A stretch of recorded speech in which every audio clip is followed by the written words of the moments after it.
Hello, everybody. Today we are joined by somebody you probably recognize, Timothy Gordon from Rules for Retrogrades. Timothy, thank you so much for coming on. Before we jump in and we hear your story a little bit, I actually wanted to share something from a few years ago. And you probably don't remember this, but I certainly do. So this is from 2019, November. I messaged you and told you about my situation. At that time, I was a single 23-year-old Catholic. And I told you that I'm in the middle of nowhere and there are no Catholic women around, and I asked for your advice. And your advice, which ended up being spot on, was move. Seriously, while you're young, go get a grad degree at a faithful school and swoop in the undergrads. So thank you for that advice. I did not end up getting another degree, but I did move, and my wife and I thank you for that. So your work has been fruitful in my own life, and I just want to thank you for awesome. that. Was she an undergrad? She was not. No, she is not the scholastic type. She was just working with one of my coworkers, and so we were connected through work. Yeah. Where'd you move from and to? Each other. So I was in Indiana, middle of nowhere, Indiana. You've never heard of the town, so I'm not going to bother naming it. And then I moved to near Phoenix, Arizona, and there's a great Catholic community out here. Hawkins, Indiana, perhaps. Beautiful. No, Celestine, named after St. Peter Celestine, so that's cool. But yeah, you've never heard of it. There's like 700 people in that town. Great title, great namesake, but won't get you a lady. That's right.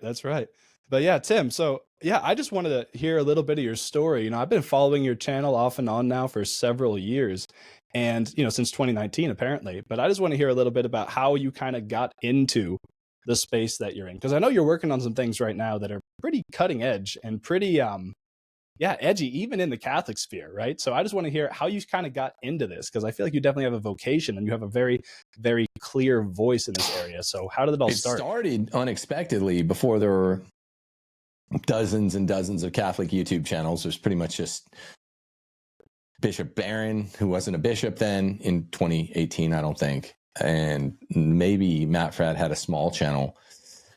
I published my first book, Catholic Republic, and I was just looking to go on a couple of those shows, the 2 or 3 Catholic YouTube shows. And I reached out to Taylor Marshall, and he brought me on, and we talked about my book. And we talked a little bit about the problems of the Francis pontificate, I think maybe off record. And then some other big thing happened, summer and fall of shame of 2018 with Francis. And he was like, hey, do you want to come do this second show and talk about it? And then I was like, yeah. And then we did it. And it got I think his channel had like 20,000 subscribers at that point. And we did the show and everyone's like, oh, we've never heard like non-sedevacantists criticize Francis openly like this. And it was after McCarrick and the Francis cover-up of McCarrick, all that had happened. Then we did, I think, a second show on the Sankt Gallen Mafia, and that went gangbusters as well. I mean, shows were getting 50, 60, 70,000 views, which didn't happen on Catholic YouTube then. And then he was like, hey, let's do a contract. I'll bring you on as co-host of my show, 3 times a week, and we'll call it TNT, Taylor and Tim. And that became sort of, urban legend in the micro celebrity domain of Catholic YouTube. We did, really high quality shows for a year, and we have very, very different temperaments, but they worked out very well, and they grew his channel, we grew his channel from 20,000 to somewhere near the elusive 100,000 YouTube subscribers mark, which is kind of the difference maker, where they really start helping you. And then I, lit out on my own after doing, a year and a half's worth of shows with him. And from there, it was just kind of off to the races, whereas we're doing everything by committee. I really wanted to lean into feminism because I was writing a new book on that.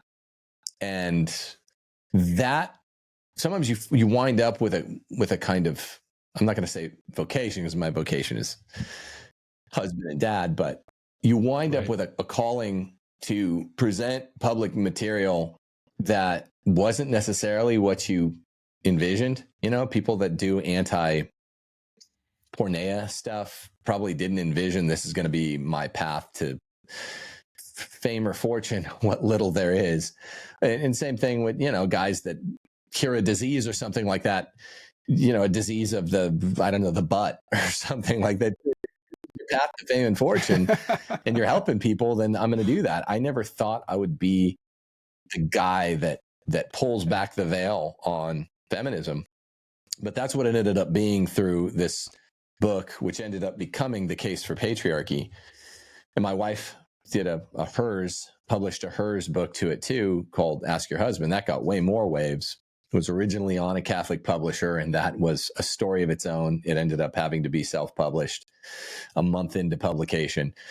And so that, whereas, you know, from 2018, 2019, the years with Taylor Marshall, I was getting invited to men's conferences and phone was ringing off the hook.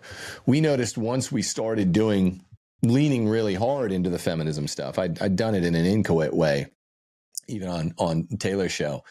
Once we leaned hard into it, the phone calls stopped and even a lot of the invitations stopped, because this is the third rail. Like, this is the alpha and the omega of the human fall, is feminism and what we call functional gender dysphoria. Yeah.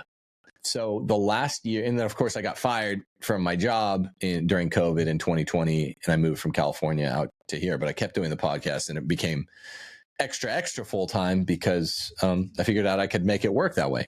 So we've really leaned into the feminism stuff, and that's what I'm most associated with. Though I've published 5 books and do lots of shows on things like Fatima or the Socktagallen Mafia, and that's what really the origin story was stuff like Third Secret of Fatima, who is the Lavender Mafia and the Socktagallen Mafia, who gave us Francis.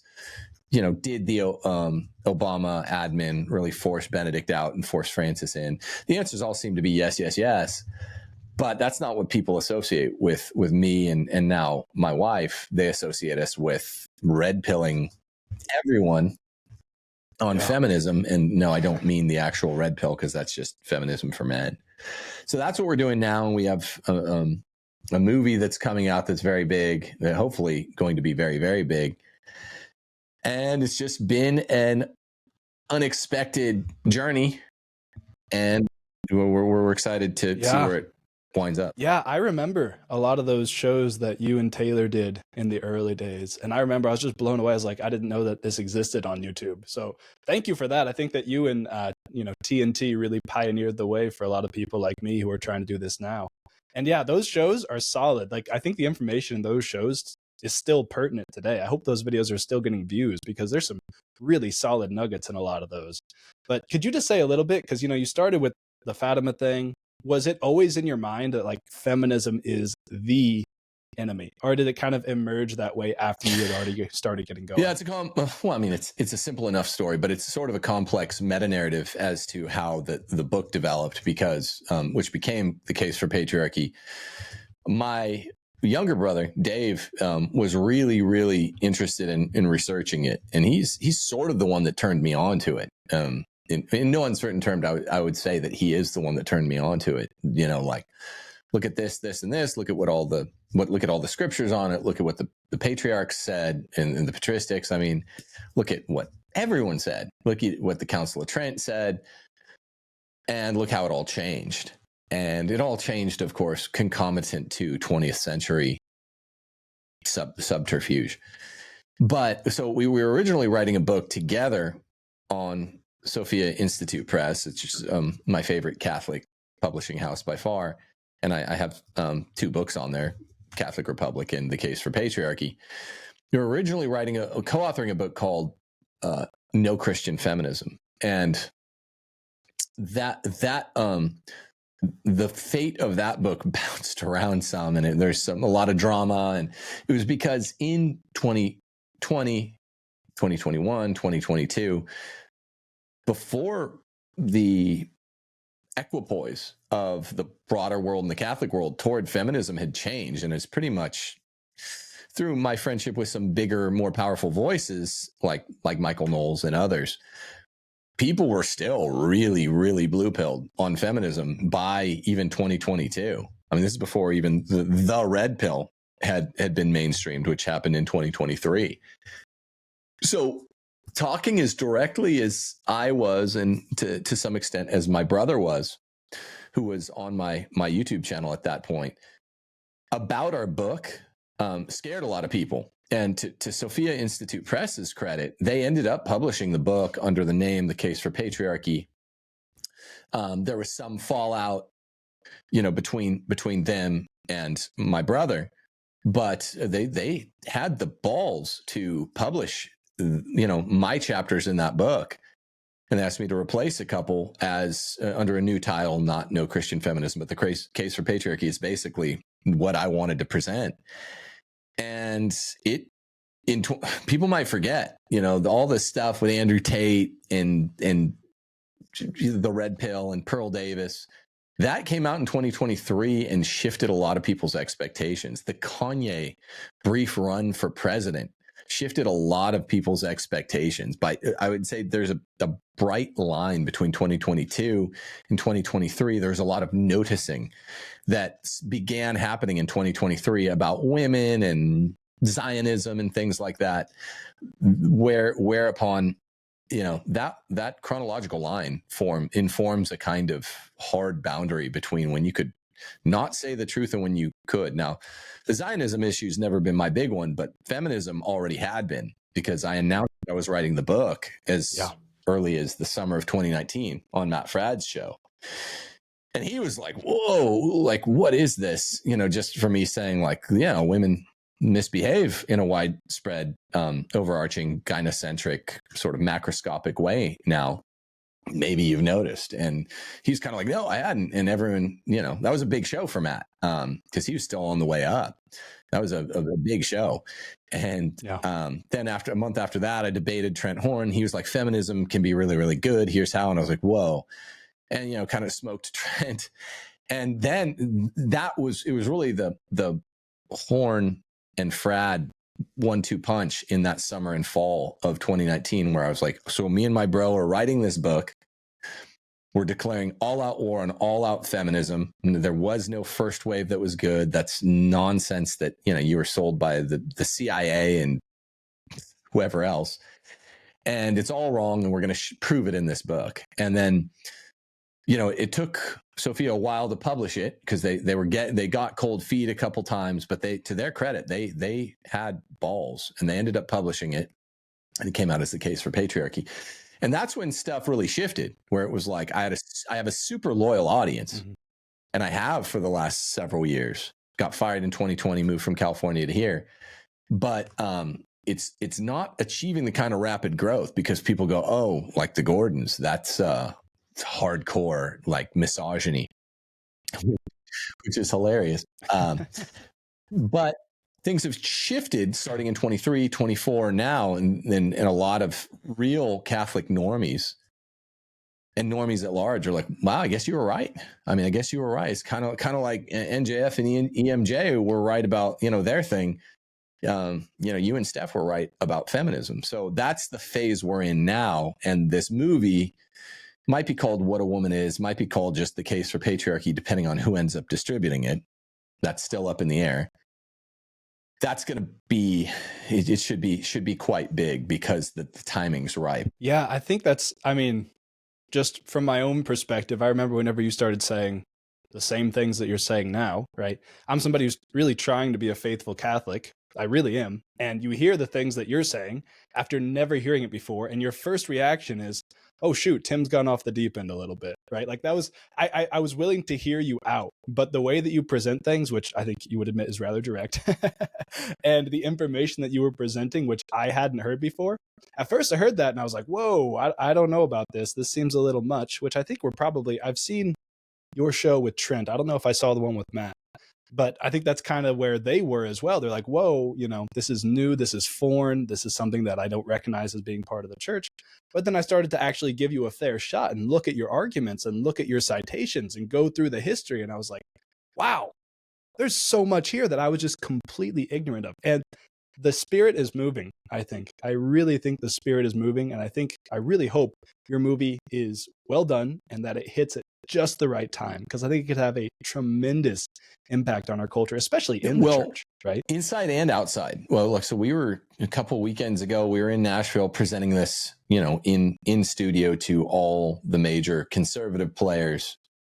I feel a lot like St. Paul, who tried to bring the gospel to the Jews first, and then was like, kind of, F it, it's Chinatown, I'm going to bring it to the Gentiles.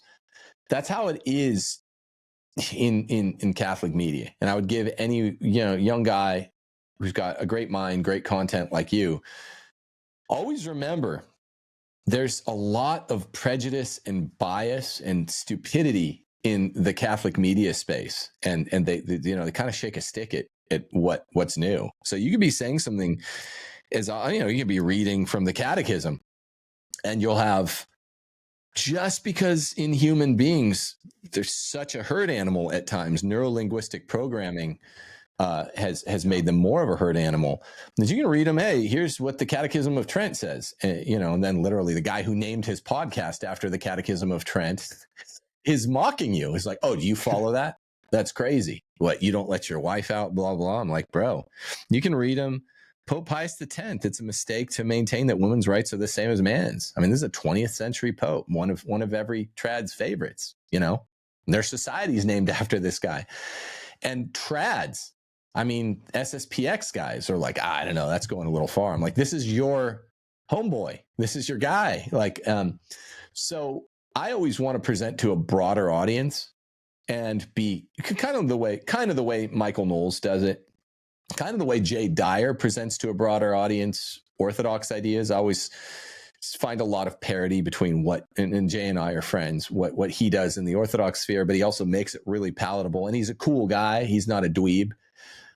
Like a lot of religious presenters are just dweebs, if you say the direct truth, and they can only appeal to really a Flandersy subset of Christianity, whatever it is, Catholic, Orthodox, Protestant.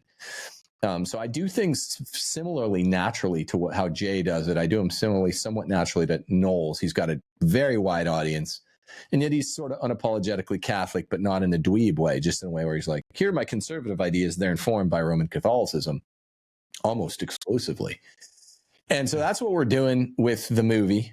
And yeah, I hope it has the impact that it promises to. We've presented this thing to all the people in Nashville and more, all the major conservative media. I mean, everyone's looked at this thing and has expressed lots of interest at one point or another. I mean, literally Tucker, Daily Wire, Candace, and The Blaze. And, it kind of shifts. And in this business, people will say, oh, I'm super interested, I want to run this. And then you let a month pass and they're like, oh, it's like you never knew them. But the time is ripe for the idea. And I want it to reach as wide an audience as possible. And I'm kind of like St. Paul here. Yeah, I mean, a lot of the Catholics are willing to go along with it now, but and I'm not bitter, but it is frustrating to present this stuff. Okay, I'm a trad Cath. I might not look or sound like one, but I definitely am one. And I'll present this to those guys. And as Father Ripperger says, the majority of these trad Caths are feminists. And he says 80%. I said, Father, no. He's kind of the main character in our film. It's 95% of trads are feminists. And he goes, yeah, you're right. I just say 80 because I'm trying to be nice. But you get disillusioned when you present obvious trad ideas to the audience that ought to be, modally speaking, the most receptive to them, and they're not. And I don't know, getting older, I'm a middle-aged man now. Yeah. You realize that everything is emperor's new clothes. Like what I'm saying about feminism is not, like I said, it's not what I wanted to present the world because it's so obvious. You don't need the Old Testament to know that men and women don't have the same rights, and men are leaders, women are natural followers. That's how family works. You don't need the New Testament. It's just natural law. It's obvious. It's etched into everything. But neurolinguistic programming and brainwashing and psyops being what they are, that it's people react like you're trying to be a provocateur or something just by saying like, men are big and strong and supposed to be the leaders of their households, and women are small and weak and pretty and naturally loyal, and they're supposed to be the kind of first follower of the family, and people just can't handle it. So things are turning around. God is good, and Deo gratias for that. But we're going to see how much they turn around when we're able to release this thing, which might be as early as March 8th, International Women's Day, but it depends who ends up presenting it for us. It could be someone very, very, very big. Yeah, no, I think that a lot of times, and this is kind of maybe how your work has impacted me a little bit more, is whenever my wife and I first got married, she was working, and then she started to work remote. So I was like, okay, sweet, she can work remote, and we can have, she was pregnant, working remote. We had the baby, and it just became obvious quickly that it was just too much on her plate for her to be working and trying to raise a baby, even though she had a, flexible job, could work remote and all these things. And so eventually we just decided that for the sake of our family, for the sake of our oldest daughter, whose name is Celine, right, who we wanted to make sure was getting everything that she could from her parents, we just decided we were going to take a leap, and she was going to quit her job, and we were just going to figure out the finances later. And that ended up being, it was scary, right? And I think this is one of the reasons that a lot of people who are really well-intentioned Catholics, it's scary to go to one income. We live in Phoenix, Arizona. It's expensive here, right? Like, it's cost of living is high here. But that was something that largely because of your work and just researching and reading the documents that you cite all the time, right? I just decided that this was what we were going to do for our family. And so I told Jess, I think we should go down to one income. She said yes. And then just seeing how her submissiveness and that, I know that that's a trigger word for a lot of people, but just seeing how willing she was to follow my lead, to trust me and to be docile, it just inspires a new sort of desire within you, right? Like a docile and submissive wife inspires her husband to greatness, right? Like it's my natural desire as a husband and a father to provide. And whenever you see a woman who looks at you and trusts in you to provide the daily bread, to bring home the bacon, it makes you something else, right? And so I thank you for that as well. But it's just like, yeah, a lot of guys out there I think are scared to make that jump, and I get it. It's scary. Good for you for doing it. You're living a 1,000 times better life. And you're right, submissiveness is a trigger word for Satanists, like non serviam, right? Like, woman is made for man, man's not made for woman. That's scripture. You say that in a lot of Catholics because they really don't know the Bible, just like the Protestants say. They're like, what? We're like, that's scripture. And woman is the glory of man, man is the glory of God. They're like, what? Like, that's scripture. Satan said non serviam, and women say non serviam in our day. And it shouldn't be a trigger word. If you call yourself a Christian, that women are made to serve man and to submit to man. And that when they do, like, I'm married to my favorite person in the world. And she went down this path a long time ago, even before we got super red pilled on it. She's just really a kind of natural woman who was like, I don't want to.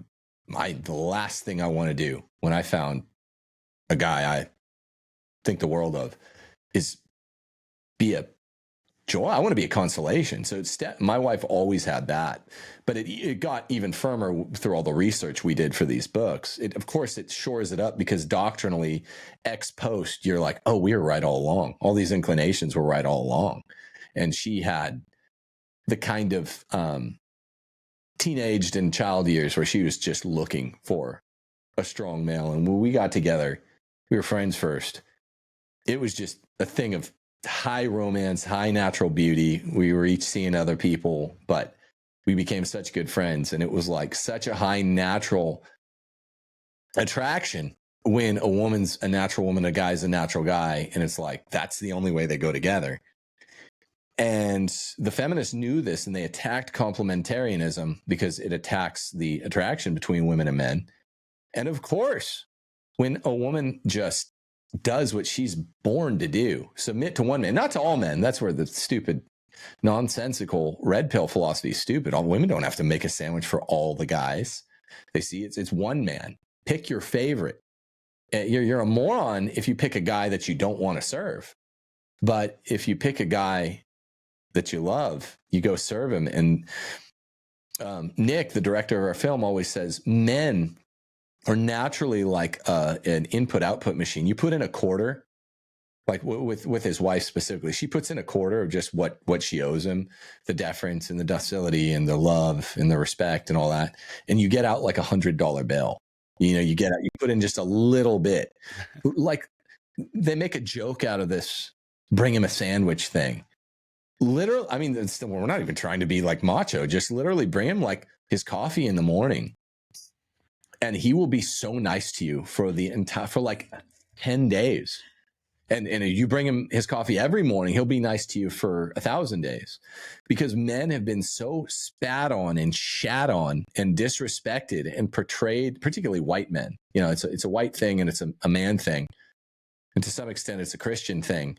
They've been so spat on and shat on and shamed and shunned from our culture that they're extra appreciative now of just, holy cow, my wife was like, okay, you told me not to do it, so I'm not going to do that. And you brought me my coffee. Oh, here's the other thing. This is really hard for women to do now. My wife smiles at me a lot. It's so pleasant. You know, she listened to me. She smiles at me. Not even naturally is the best woman in the world for me, but not even naturally the most affectionate person in the world, but just really amazingly good person who listens to me, smiles at me. He's like, okay, if you don't like that, I won't do that.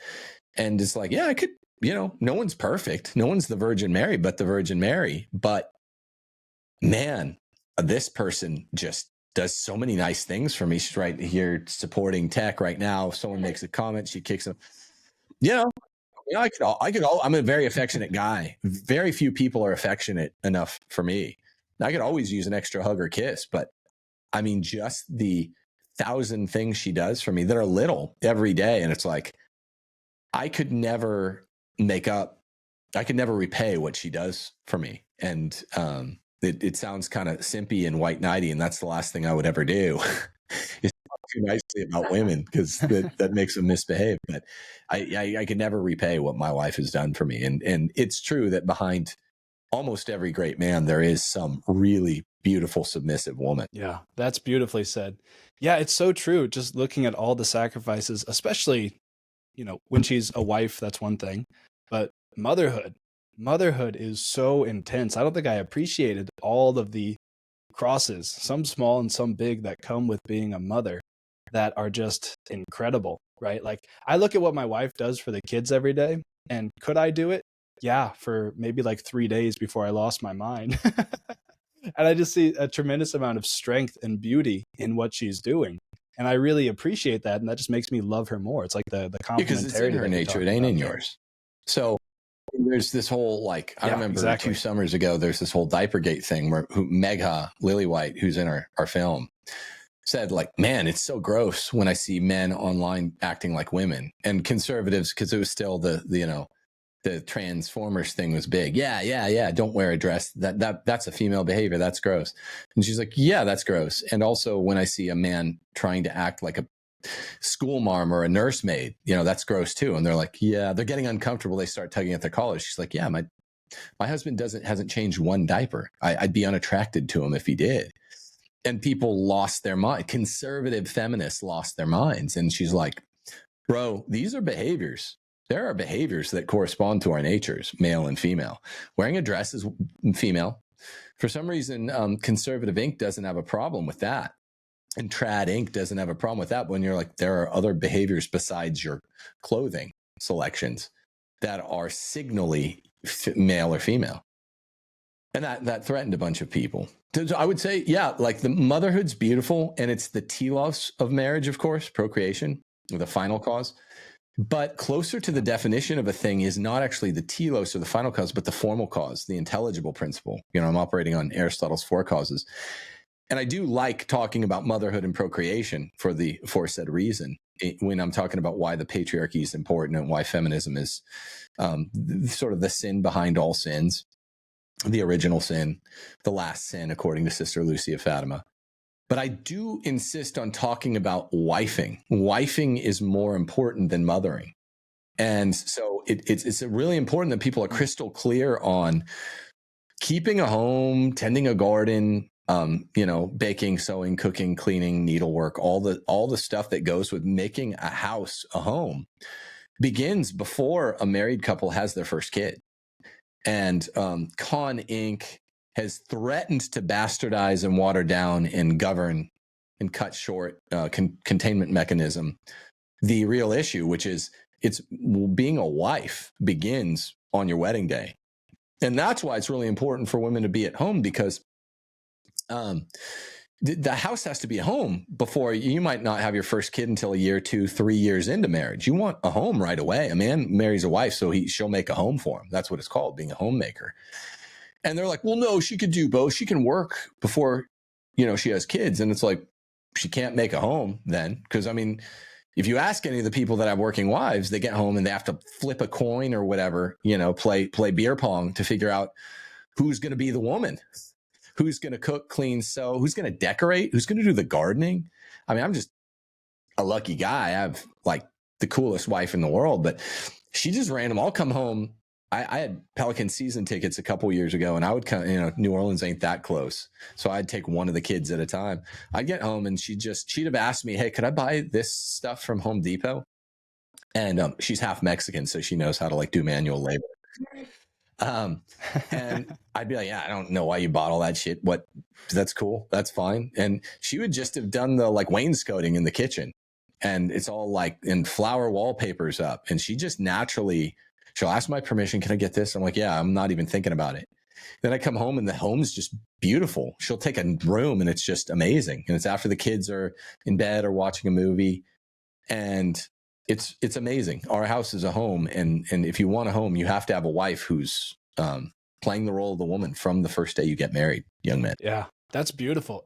So I want to ask too, though, I know you said Steph was very receptive of all the church's teachings on femininity and all this, but was there ever a moment where you guys were at odds and she had to actually like make an act of the will to submit to you at that point? Or was it just kind of, it came naturally and that's what she always wanted to do? So was there ever kind of like a moment of conflict you guys we've had conflicts. I'm not, we're saying we do this marriage coaching two by two, and I don't mind saying where we actually have because people look at her. I remember Steve Skojek was like, Steph has like a big personality, but she also submits. How is that? I was like, because she's a woman. Women aren't boring. Women are interesting. I'm not a gay dude. I think women are more interesting than men in a certain sense. But so women can have great personalities and be submissive. And as a matter of fact, they can't have great personalities without being submissive. But he's like, she's just like sassy to everyone else. I was like, no, she's not sassy. She wouldn't like being called sassy. But yeah, she's loyal to me. But if someone were attacking me online or whatever, yeah, like she's going to be loyal to me. But of course, only Joseph and Mary were the perfect couple. So we tell all the couples that we do this intensive 2x2 marital coaching with on timothyjgordon.com. Yeah, I mean, we're very close and our relationship is very strong, but we ain't perfect. Like she, because of the extreme nature of her childhood and crazy stuff she's seen that other people haven't in their childhoods, she's just so appreciative. And gratefulness is the one thing that we say wives should lead husbands on, lead by example. Husbands are the leaders in all the other ways, but like the women should be kind of the first ones to be really grateful. It goes with the other principles of femaleness, which is passivity, receptivity, right? Whereas men are active and expressive, females are passive and receptive. But because they're receptive, they're kind of the leaders on gratefulness. They're the first ones to show gratefulness. And then you as the husband are grateful for their gratefulness. And it's more like a really, truly appreciative boss on Secretary's Day. Like if a guy has the best secretary, he's just so full of praise for his secretary. And that's a bit how the ordinal ordering of gratefulness works. And so, no, she never yelled at me or had temper tantrums. She always mocked those women and was disgusted by them. Even when we were first married, there were times where first year marriage, second year of marriage, we had more fights than we do because that you're just working it out. But she was never a fit thrower or a tantrum thrower. She's always naturally, that's repulsive behavior. It's disgusting. she's a sweet person, but yeah, she would sometimes push back and not follow the one bite of the apple rule that is so important, and we promulgate now. But an area that we're still weak after almost 20 years of marriage is like, she's always been, just from the time we were friends, naturally attracted to my kind of boldness, strength. When I'm having a weak moment, like I'm a full on hypochondriac, and it doesn't flare. Sometimes it'll be gone for a year or 2 years, but when I have a flare up, and it tends to be when I'm coupled with some form of chronic pain, and I'm really worried about it, that triggers some stuff from her, some weakness from her childhood, where it's not sassiness, or it's not outright defiance, but it's this breakdown in this 99.9% of the way that we operate, which is like mutual attraction, mutual respect, and like, you're so strong, you're so beautiful and sweet. So everyone has their, my point is, every couple has a perfect storm, but I can honestly say, and that creates difficulty and stress and strain on the relationship. We're not the perfect couple, but we are legitimately so close. And a lot of it's just her legitimate natural grace. She used a lot of what she saw as a kid that she probably shouldn't have seen as a cautionary example. Whereas a lot of people that grow up with tough circumstances, they'll use the tough circumstances as an example, and they end up, not that she grew up in the ghetto, but an analogy would be like, you grew up in the ghetto and you want to perpetuate the thug life or whatever. It's nonsense. Why? You always wonder, if you're a rational animal, why not see that this way doesn't work and do everything the opposite, like George Costanza denying all his instincts? Yeah. That's what Steph did with what she saw. And if she saw feminism, she's like, that's nasty. She saw a woman throwing a fit, that's nasty. She saw, screaming and yelling, I'm never going to do that. So she didn't struggle with that even at the beginning. But we got our struggles, sure. Everyone does. She's just the best person currently drawing air into the lungs. So it makes not a fit yet, but makes it easy to do. Yeah. No, I love that. I feel like, definitely it comes off very authentically from you that you and Steph definitely are, married, in love with each other. And that's wonderful. I think that's a result of a man acting like a man and a woman acting like a woman. And then on top of that, you get sprinkled the sacramental graces, and then everything else can work itself out from there. Just, in my own life, to brag on my own wife as well, she's just so, you're talking about bringing coffee. She's so eager to serve me and eager to accommodate herself to my own desires and whims. And sometimes she'll ask me something like, well, what can I do to make this better? And it catches me off guard still sometimes, because I'm not used to somebody asking that question. I'm like, I don't really know, and then she's asking me for my preferences. She's asking me how she can improve herself and mold herself to make herself as pleasing and accommodating to me as possible. And it's like, that behavior, if there's any women watching this, like, that behavior draws out from a man something primordial. It's like you would do anything for that woman at that point. And I love my wife so much for that. And then obviously, if you're married in the church, you got sacramental graces. I mean, it's going to work out. It's going to work out. There's no way it cannot work out if you have a wife. And again, see, that's the one thing she gets to lead on being submissive. Like, hey, is there anything, I brought you your coffee. Is there any way you'd like me to, insecure, nasty, diabolic type women, which is the majority nowadays, will mock that and try to shame it out of them. And the one's just like, I'm a natural woman and I love this guy, and whatever you said your wife did sounds like amazing. It brings out something primordial in the man, like you said. And how can it not really? Steph has this chapter in her book, Ask Your Husband, called Woman is Man's True Best Friend. And she's got a bit of provocateur in her, where she's kind of comparing women to loyal dogs. But she's like, no, I'm serious. Like, everyone, I always noted this when I was watching like family movie as a kid. If the family dog dies, you care more than if one of the kids dies. And that's sort of disordered, but it's because the dog, a loyal dog, is so purely good, and it's still not a rational animal. We actually just lost our 13-year-old Siberian Husky, which sucks to watch your kids go through that. But especially, it can't go to heaven and all. But man, a good dog does feel in some ways almost human-like, and without any of the corruption. Like, that's how it's easy to fall into this trap, because everyone's wife, your wife, my wife, might be two of the best women on planet Earth, but they have grumpy days, even the best wives, and they're not yet saints.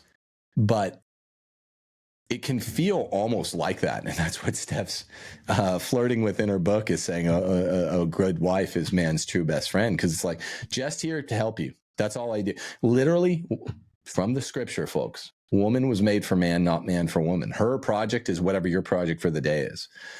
Her goal is like making you as consoled, happy, healthy, successful as can happen. You're going to have your share of failures and hurts, physical and emotional and spiritual.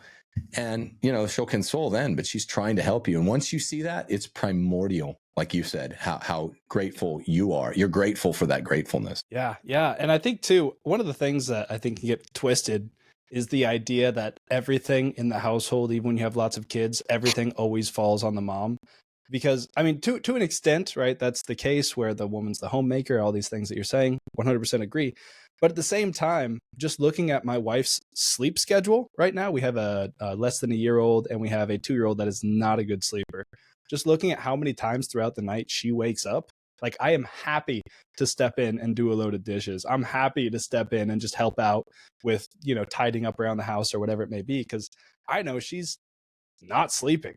Right. And I know that I love her and I want what's best for her. And these are ways that I can help her out too. Because ultimately, as the leader, you carry the heaviest cross in a certain sense where everything's your fault. Everything's your responsibility. And of course, you can delegate, you can, do all these things. But ultimately, at the end of the day, as a man, you need to be like Christ, take on that cross, take on the failings of your wife as much as possible, and then try to help her out and help her to carry her there are cross chores. too. Stefan's literally never asked me to do a chore around the house, and never will. I am selective because I had to do the dishes as a kid. So that's one that's just repellent to me. But yeah, when we're having, I mean, she'll be buzzing around. We also have 6 girls, so perfect help around the house. But if we're having guests, don't tell the world. But yeah, I love floor chores. So I'm like, oh, hey, I'll do this. And she's always like embarrassed. She's such a good woman. She's like, no, don't do like woman chores. Don't do that. I'm like, oh, no, you're stressed and this will help. And she's like, all right, but you don't have to. Every time I'm like, I like the steam mop. I will do that. She's saying that right now. She's always trying to get me to not do it. And I'm not going to do it very often. But when we're having company, I'm like, no, for you not asking, it's the quarter, put in a quarter, get out $100. I will do chores around the house. A woman's work that I enjoy, like vacuuming and mopping. So don't tell the world. Yeah. Yeah. No, we'll cut this part out, I guess. No, I think, this isn't exactly a masculinity, femininity thing, but one of the things Mother Teresa apparently would do is whenever she would go somewhere or be assigned somewhere for a period of time, she would ask for permission to be the one who cleaned the toilets. Right. And so, this isn't a one-to-one correlation with masculinity or femininity, but Mother Teresa would do that because she'd become a celebrity. She had become somebody who was world renowned. She'd become somebody quite famous. And as an act of humility, she wanted to lower herself and take those lowest jobs upon herself. Right. And there's something to that with, I do the dishes for my wife a lot just because you may hate the dishes. I don't mind them. It doesn't bother me a lot. And it's easy for me to do if she's feeding a kid after dinner, getting them cleaned up, and I can just do a load of dishes real quick. But it's just that idea, that willingness to serve your wife in whatever capacity. Yeah, and I do want to be careful with leading, because again, it's so where the cultural heft is on that. Oh, guys, sir, the mutual submission lie, the men serve God, women serve men. That's the thing. But when a woman is doing what she's doing to serve you, the reason it's not that, again, this isn't, I do want to make sure that people hear clearly that this is not something that should be expected. This is a strict grace. If a man's like, one thing I'll always tell people is, because Steph's also, she's also the quickest cleaner I've ever met. So she'll produce the show. We homeschool the kids together. She read like 9 novels in January. I like the fact that she has all this free time. She works fast so that she can go read or garden. How old is your oldest daughter? I gotta ask. So okay, because our oldest daughter is 2, and I am just waiting for the day that she's an asset. We got a 17-year-old, but she's in a wheelchair, or she's almost 17. That's Abby. But the eldest daughter is about to turn 14. They got a couple of 10-and-a-half-year-old twin daughters and a 5-year-old daughter and a two going on 3-year-old daughter. So once they round that corner and you can get work out of them, it's a great thing. But I will tell Steph, she's fast at doing the dishes, but I was like, hey, I insist. Now let's make the kids do some of the work. So you cook. The person who cooks generally shouldn't have to clean, but I'm like, I only started saying that once we had kids old enough to do the dishes. So I'm like, I'm not going to do the dishes. Sorry. Not sorry. But you can tailor it how you want. It's up to the man. And Steph keeps a super clean house, 7 kids running around. We don't make them totally not be slobs. We let them have fun, but we make them clean up, and Steph cleans up like 2 or 3 times a day. So everyone comes over and they're like, how is your house this clean? I had someone ask, do you have a maid? I'm like, no, Steph's just really good at what she does. She makes it look easy. It's fast. But I do give her passes on, if you look at our laundry room, it's the only room in the house that's a shit show. And I gave her that permission. I was like, look, I only wear like 4 outfits. I'm like Homer Simpson, basically. You only see like 4 outfits. I don't leave the house much anymore. And I don't need that many clothes. So if you want to do the laundry once a week instead of the amount that other people do in 9-person families, that's cool. And she's like, thank you. Cause the laundry is my dishes. She hates laundry. I'm like, I offered that before she even asked. And that's her least favorite. And it's like, you can do, that's the cool thing as a man. Only God's your judge. You can run your house however you want. And, if you have a good wife, it's great to be lenient. I'm also not at all a micromanager. So I'm like, yeah, that's fine. Dude, that's cool. And she's like, thank you. But the house outside of the laundry room is this little hermetically sealed off little room. Don't look in there. If you come to Hotel Gordon, we always have guests here. Don't look at our laundry room, but everything else is sparkling clean. I was like, this is how I like it. And I don't wear that many different clothes. So we're cool. Yeah. I've got like 6 shirts that I wear on my YouTube channel, and that's basically the 6 shirts that I own. I was wearing dark because I sweat a lot. Yeah. And that's embarrassing. So I always wear dark. I wear a lot of thermals 8 months of the year. And I wear a lot of hoodies. And it's like, yeah, it's cool. That's what I wear before and after I do a show, Yeah, exactly.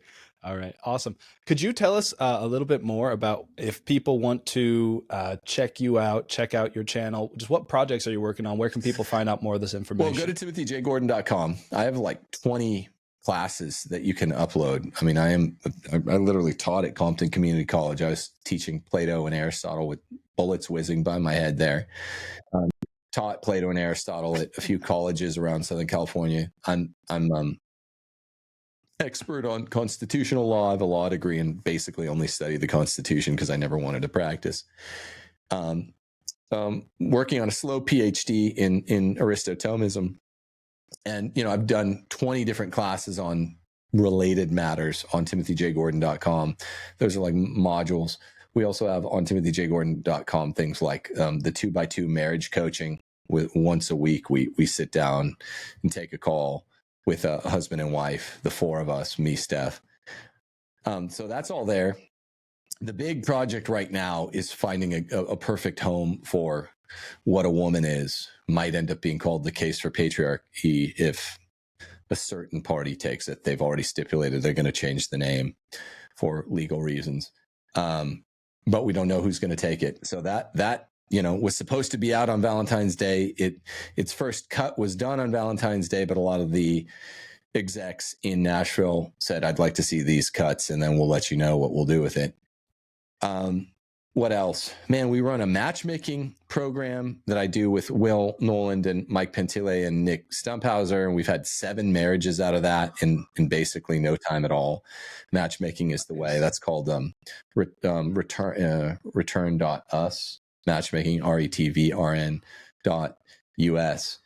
I have a Friday podcast I do with those three guys called CMask. It's Christian Masculinism.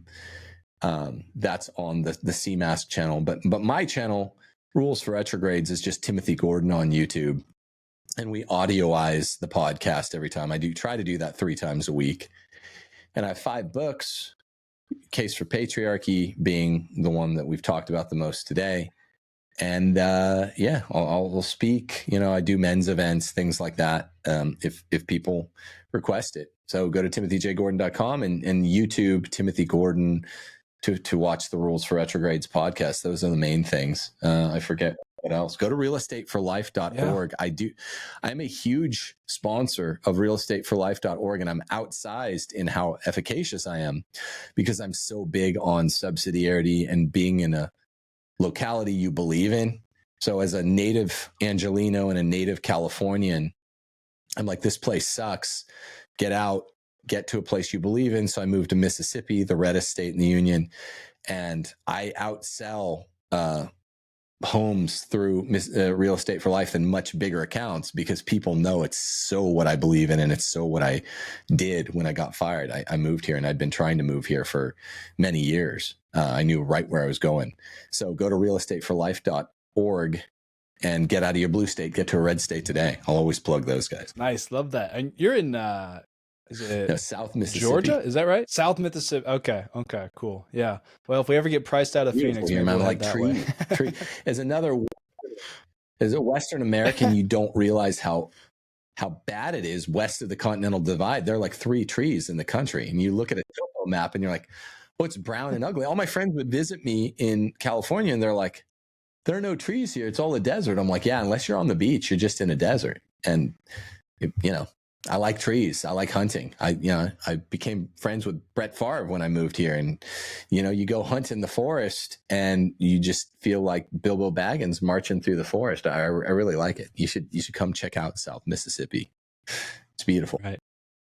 Beautiful, man. Well, thank you so much for coming on, Timothy. I'll put all the links to everything that he just referenced in the description. You guys can go check that out now. Thanks. And I want to have you on my show. Yeah, thank you. Next week, we'll do kind of a crossways interview so we can grow each other's channels. Love that.